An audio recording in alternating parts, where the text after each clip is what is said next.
Hi friends, എല്ലാവർക്കും ബ്ലൂഡാർക്കിന്റെ പുതിയൊരു എപ്പിസോഡിലേക്ക് സ്വാഗതം.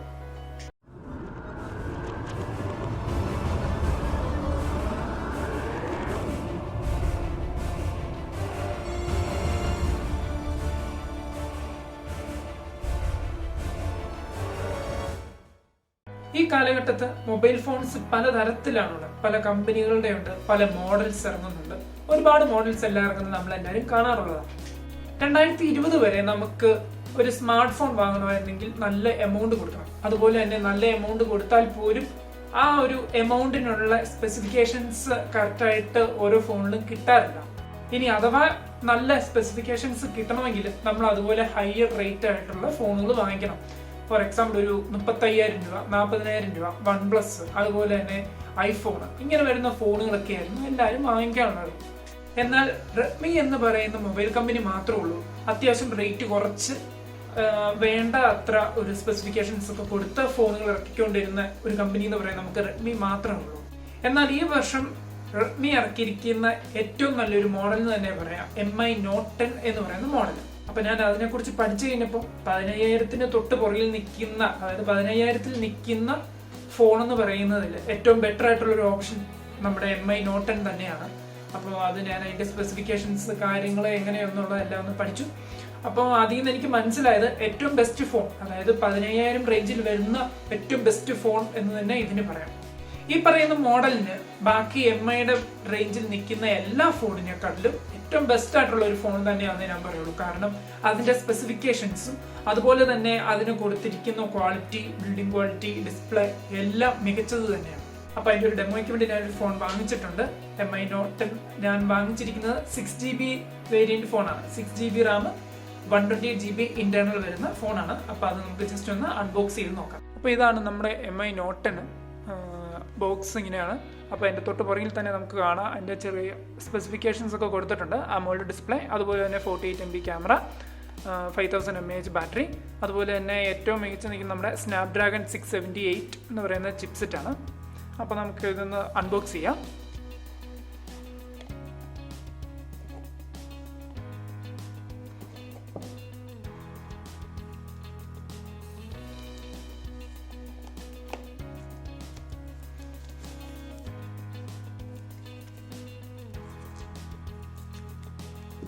ബോക്സിൽ ആദ്യമേ തന്നെ നമുക്ക് ഹാൻഡ്സെറ്റ് ആണ് കിട്ടുന്നത്. ഹാൻഡ്സെറ്റിന് ശേഷം ഇതുപോലെ ചെറിയൊരു ബോക്സ് കിട്ടും.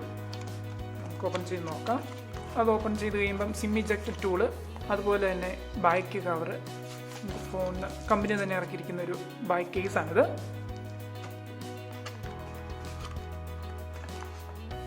അതിനുശേഷം വരുന്നത് പവർ അഡാപ്റ്ററാണ്. ഫാസ്റ്റ് ചാർജ് സപ്പോർട്ടഡ് ആയിട്ടുള്ള 33 വാട്ട് വരെ സപ്പോർട്ട് ചെയ്യുന്ന ചാർജറാണിത്. പിന്നെയുള്ള USB ഡാറ്റ കേബിൾ. ഇനി നമുക്ക് ഹാൻഡ്സെറ്റ് നോക്കാം. കമ്പനിയുടെ സ്റ്റിക്കറാണ്.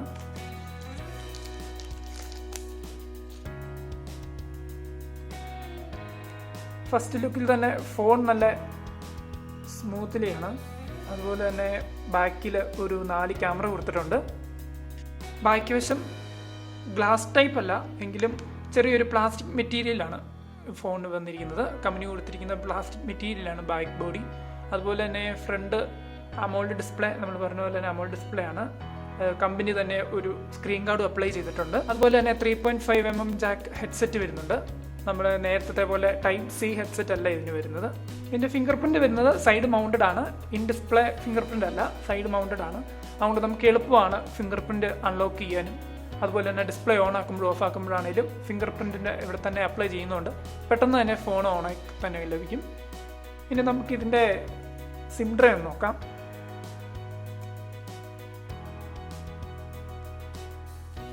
ട്രിപ്പിൾ സോട്ടാണ്. അതുകൊണ്ട് തന്നെ നമുക്ക് ഒരു മെമ്മറി കാർഡും അതുപോലെ തന്നെ 2 സിമ്മും ഒരേ സമയത്ത് തന്നെ യൂസ് ചെയ്യാം. ഇനി നമുക്കിത് ബൂട്ടപ്പ് ചെയ്യാം.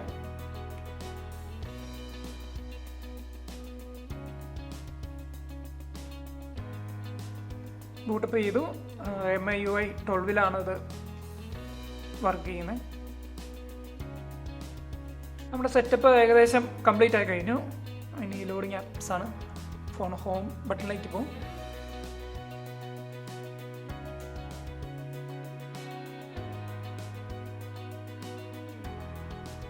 ആദ്യം തന്നെ പറയട്ടെ, ഫോണിൻ്റെ ഡിസ്പ്ലേ അമേസിംഗ് ആണ്, ഇതിലൊന്നും പറയാനില്ല. AMOLED ഡിസ്പ്ലേ ആയതുകൊണ്ട് വളരെയധികം ക്ലാരിറ്റിയിൽ തന്നെ നമുക്കെല്ലാം കാണാൻ സാധിക്കും.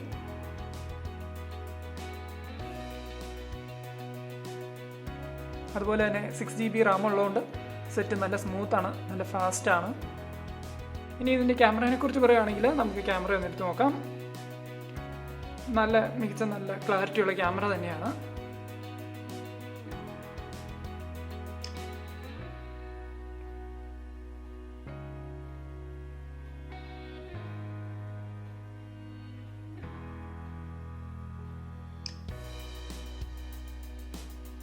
സൂമിങ്ങിലാണെങ്കിലും നല്ല സൂമിങ്ങും ഉണ്ട്. അതുപോലെ തന്നെ അൾട്രാ വൈഡ് ലെൻസ് ഉള്ളതുകൊണ്ട് നമുക്ക് അൾട്രാ വൈഡിൽ തന്നെ ഫോട്ടോ എടുക്കാം.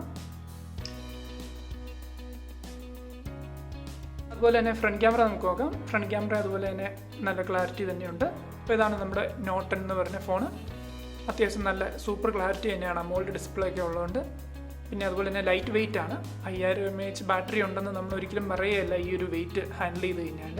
അതിൻ്റെ ഡിസൈനെ കുറിച്ചാണ്. ഡിസൈൻ എന്ന് പറയുവാണെങ്കിൽ വളരെ നല്ല ഡിസൈൻ തന്നെയാണ്, നല്ല ഗ്ലോസി ബാക്ക് ഫിനിഷ്ഡ് ആണ്. അതുപോലെ തന്നെ ബാക്കിലെ ക്യാമറ കാണാമെന്ന് വിശ്വസിക്കുന്നു. ക്യാമറയും അതുപോലെ തന്നെ നല്ല ഡിസൈനായിട്ടാണ് ഇതിനെ കൊടുത്തിരിക്കുന്നത്. 4 ക്യാമറയുണ്ട്. അപ്പോൾ അൺബോക്സിങ് വീഡിയോ എല്ലാവരും കണ്ടല്ലോ. ഇനി ഇതിനെക്കുറിച്ച് കുറച്ച് കാര്യങ്ങൾ പറഞ്ഞു തരാതിരിക്കാൻ പറ്റില്ല. കാരണം എന്താണെന്ന് വെച്ച് കഴിഞ്ഞാൽ ഇന്നേക്ക് ഇവരെ കണ്ടതിൽ അത്യാവശ്യം ഏറ്റവും ബെറ്റർ ഫോൺ എന്ന് തന്നെ ഇതിന് പറയാം. പിന്നെ ഉള്ളതെന്ന് പറഞ്ഞു കഴിഞ്ഞാൽ ഇതിൻ്റെ ബാക്കിലെ ക്യാമറ 4 ക്യാമറയാണെന്ന് പറഞ്ഞായിരുന്നു. ക്വാഡ് ക്യാമറയാണ്. അപ്പോൾ ആദ്യത്തേത് 48 MP വലിയൊരു ക്യാമറയാണ് വരുന്നത്. അപ്പോൾ ഇതിൻ്റെ അതുപോലെ തന്നെ ആ ഒരു ക്യാമറകളെല്ലാം ഫിക്സ് ചെയ്തിരിക്കുന്ന ഒരു ഡിസൈൻ, അതും വളരെയധികം നല്ല ഫിനിഷിങ് തന്നെയാണ് കമ്പനി നിർമ്മിച്ചിരിക്കുന്നത്. പിന്നെ 6.43 ഇഞ്ചസ് ആണ് ഈ ഫോണിന്റെ ഡിസ്പ്ലേയുടെ സൈസ് വരുന്നത്.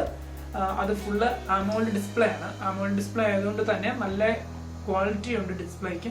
അതുപോലെ തന്നെ നല്ല ക്ലാരിറ്റിയാണ്. കാരണം നമ്മളിപ്പം പുറത്ത് ഔട്ട്സൈഡിൽ പോവുകയാണെങ്കിലും സൺലൈറ്റ് ഉണ്ടെങ്കിൽ പോലും നമുക്ക് ഫുൾ ബ്രൈറ്റ്നെസ് ഇട്ട് കഴിഞ്ഞാൽ നല്ല സൂപ്പറായിട്ട് തന്നെ വിഷ്വൽസ് എല്ലാം കാണാം. പിന്നെ മെയിൻ ആയിട്ട് പറയാനുള്ളത് മെമ്മറിനെ കുറിച്ചും ഇതിന്റെ പ്രൊസസറിനെ കുറിച്ചുമാണ്.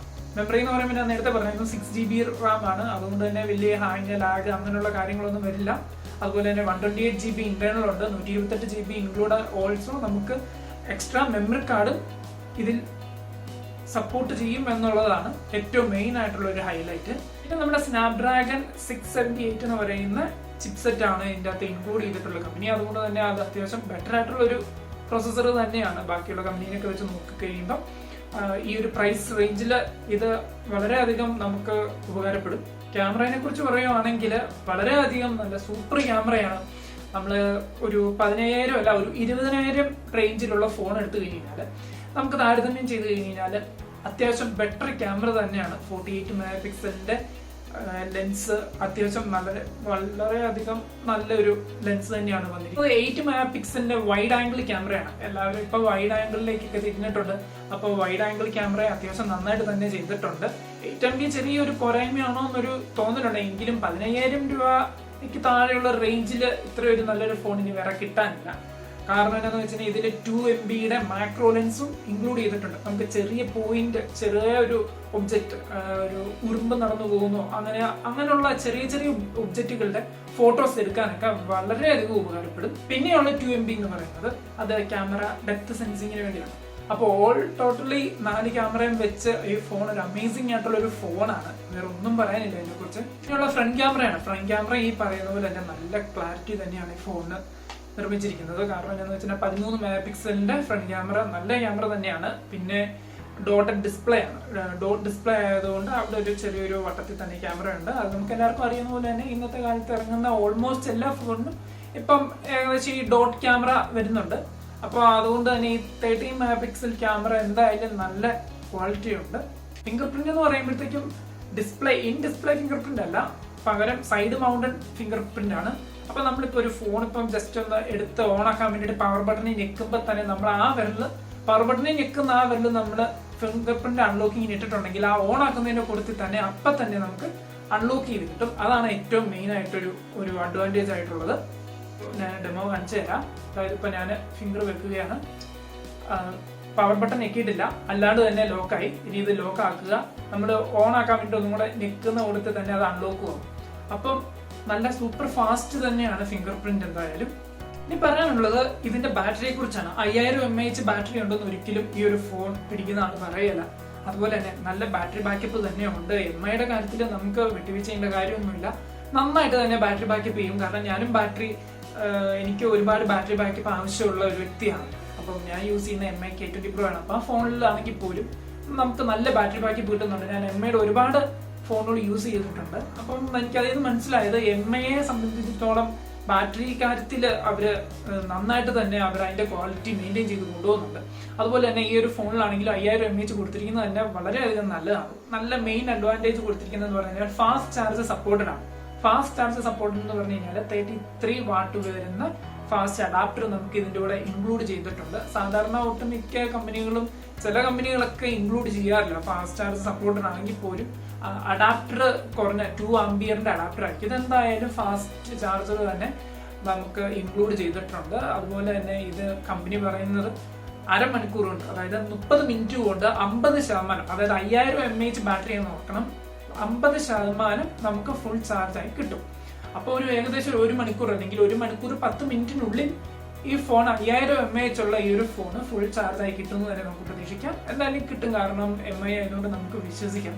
ഇനി ഇതിന്റെ കളർ വേരിയന്റ് എന്ന് പറയുന്നത് ഒരു 3 കളർ വേരിയന്റ് ആണ് വരുന്നത്. ഇതിപ്പോ ഞാനിപ്പം വാങ്ങിച്ചിരിക്കുന്നത് അക്വ ഗ്രീൻ ആണ്. അക്വ ഗ്രീൻ അത്യാവശ്യം നല്ല കളറായിട്ട് തന്നെ എനിക്ക് തോന്നി. അതുകൊണ്ടാണ് അക്വ ഗ്രീൻ തന്നെ ഞാൻ വാങ്ങിച്ചത്. അക്വ ഗ്രീൻ ഉണ്ട്, പിന്നെ ഓക്സി ബ്ലാക്ക് ഉണ്ട്, പിന്നെ വൈറ്റ് വരുന്നുണ്ട്. അപ്പൊ ഈ 3 കളർ വേരിയന്റ് ആണ് ഈ ഫോണിന് വരുന്നത്. അപ്പൊ ഈ ഫോണിന് ആവശ്യമുള്ള ഇൻഫർമേഷൻസ് എല്ലാം നിങ്ങൾക്ക് ലഭിച്ചിട്ടുണ്ടെന്ന് ഞാൻ വിശ്വസിക്കുന്നു. ഞാൻ പറഞ്ഞൊക്കെ മനസ്സിലായെന്ന് വിചാരിക്കുന്നു. അതുപോലെ തന്നെ ഏറ്റവും ഇമ്പോർട്ടന്റ് ആയിട്ട് ചിന്തിക്കേണ്ട ഒരു കാര്യം എന്താണെന്ന് പറഞ്ഞു കഴിഞ്ഞാൽ, ഒരു 10000 രൂപ റേഞ്ചിൽ നോക്കുവാണെങ്കിൽ നിങ്ങൾ ആര് ഫോൺ നോക്കിയാലും, അല്ലെങ്കിൽ നിങ്ങളുടെ ഫ്രണ്ട്സോ വീട്ടുകാരോ ആര് നോക്കിയാലും അവർക്ക് എല്ലാവർക്കും ഈ ഒരു ഫോൺ സജസ്റ്റ് ചെയ്യുക. ഏറ്റവും ബെറ്റർ ഫോണാണ്. അതുപോലെ തന്നെ ആ ഒരു റേഞ്ചിൽ വരുന്ന എല്ലാ സ്പെസിഫിക്കേഷൻസും ഈ ഫോണിൽ അടങ്ങിയിട്ടുണ്ട്. അതുകൊണ്ട് ധൈര്യമായിട്ട് എല്ലാവർക്കും ഈ ഫോൺ വാങ്ങിക്കാവുന്നേ ഉള്ളൂ. ഈ പറഞ്ഞ MI Note 10ന്റെ എല്ലാ കാര്യങ്ങളും എല്ലാവർക്കും മനസ്സിലായെന്ന് ഞാൻ വിചാരിക്കുന്നു. എല്ലാവർക്കും ഇഷ്ടപ്പെട്ടെന്ന് ഞാൻ വിചാരിക്കുന്നു. ഇഷ്ടപ്പെട്ടവരൊക്കെ ലൈക്ക് അടിക്കുക. അതുപോലെ തന്നെ അറിയത്തില്ലാത്തവർക്കൊക്കെ ഷെയർ ചെയ്ത് കൊടുക്കുക. സബ്സ്ക്രൈബ് ഒന്നും ചെയ്തിട്ടില്ലാത്തവരെ സബ്സ്ക്രൈബ് ചെയ്യുക. അടുത്തൊരു എപ്പിസോഡുമായി നമുക്ക് വീണ്ടും കാണാം. അതുവരെ bye bye and take care.